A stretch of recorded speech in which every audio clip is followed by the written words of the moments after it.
Hello and welcome दोस्तों। Festivals खत्म हो गए हैं, यानी कि दिवाली खत्म हो चुकी है। ऐसे में सांस के मरीज और अस्थमा के मरीजों की दिक्कतें बढ़ती हुई दिखाई दे रही हैं। जी हाँ, ये दिक्कतें जो हैं वो सडनली बढ़ जाती हैं। तो आपको बताएंगे कुछ ऐसे टिप्स जिससे आप आसानी से इन प्रॉब्लम्स को डील कर सकते हैं। तो वीडियो को एंड तक जरूर देखिएगा, स्किप मत कीजिएगा। आप देख रहे हैं एनबीटी लाइफ और मैं हूं आपकी दोस्त सोनम।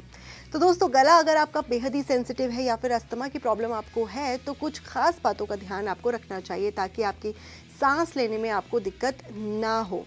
कई बार बार खांसी आने से भी आप परेशान हो सकते हैं। मौसम बदलने की शुरुआत में ये सब चीज़ें होती हैं, सांस से जुड़ी हुई प्रॉब्लम्स होने लगती हैं, जल्दी जल्दी कोल्ड होने लगता है। ये सब होता है पोल्यूशन के अचानक से बढ़ जाने की वजह से, और उसका मेन कारण होता है दिवाली के बाद। जब अचानक से पोल्यूशन बढ़ जाता है तो आपको क्या करना है। तो अस्थमा के पेशेंट्स या फिर जिनके गले जो सेंसिटिव होते हैं उन लोगों को तो बहुत ज़रूरी ध्यान रखना होता है। वो घर से बाहर कम ही निकले, सुबह शाम के वक्त बिल्कुल ना निकले, क्योंकि इन दोनों समय पर ही पोल्यूशन अपने चरम पर होता है। इसमें धुआं, धुंध, धूल आपको बहुत ज़्यादा हवा में मिलती है।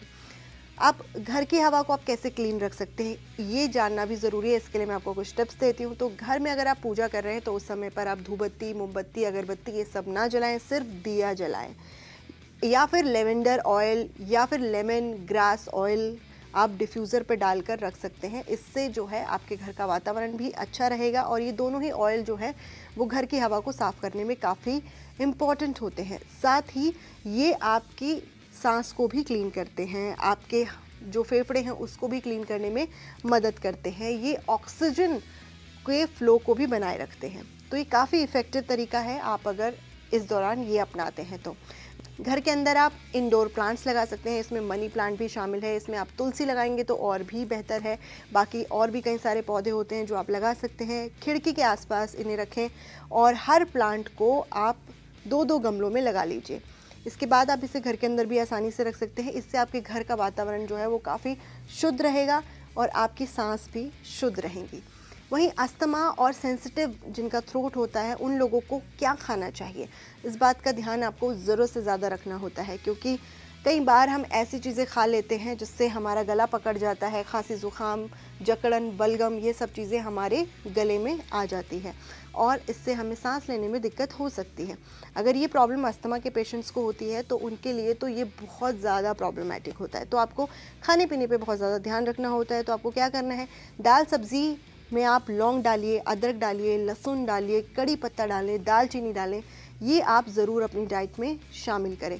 और खाने के बाद आप सौंफ ले सकते हैं, मिश्री ले सकते हैं, ये ज़रूर आपको ध्यान रखना है। वहीं दिन में 2 बार आप अदरक की चाय भी पीजिए, इससे आपको काफ़ी आराम मिलेगा। बिना दूध की चाय पीते हैं तो आप ब्लैक टी बना सकते हैं जो आपके लिए काफ़ी फ़ायदेमंद होती है। तो दोस्तों, दिवाली जैसे ख़त्म हुई है, ऐसे ऐसे वातावरण में जो है वो पोल्यूशन आ गया है। अब आपको अपनी ज़्यादा ध्यान रखने की ज़रूरत है। अपने घर में मौजूद बुज़ुर्गों को भी आपको ध्यान रखना है। तो ये टिप्स आप ज़रूर अपनाएंगे और इससे आपको काफ़ी फ़ायदा पहुंचेगा। अगर पसंद आई हो वीडियो तो हमें कमेंट सेक्शन में ज़रूर लिखिएगा। एनबीटी लाइफ को सब्सक्राइब कर दीजिएगा and do not forget to hit the bell icon.